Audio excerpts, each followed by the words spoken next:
Galera, também tô aqui com vocês de novo. Eu só vim avisar pra vocês, um minutinho que eu vou avisar pra vocês aqui. É que agora, se vocês não viram minha arma direito, vou aqui mostrar pra vocês, tá bom? Quem não viu direito.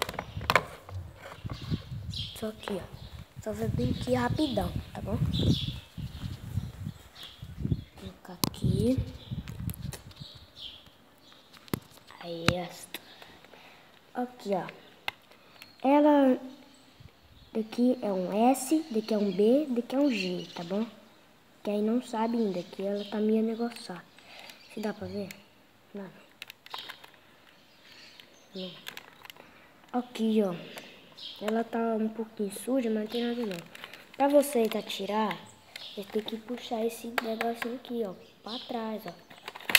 Entendeu? Aí ele faz um barulho, ó. Eu vou atirar. Tá com nenhuma bala aí, ó. Ó, nenhuma bala, vocês podem ver. Aqui agora, ó. Vocês viram, né? Que não tinha nenhuma bala. Então, esse negocinho aqui, ó. Esse negocinho aqui roda. Roda aqui, ó. Roda, né?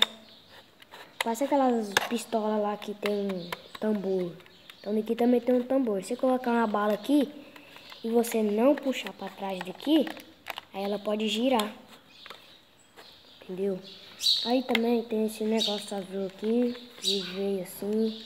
Tem esse daqui, um buraco bem fundo, que tem um parafuso lá dentro.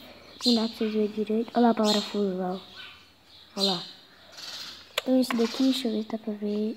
Olha lá outro parafuso lá, galera, ó.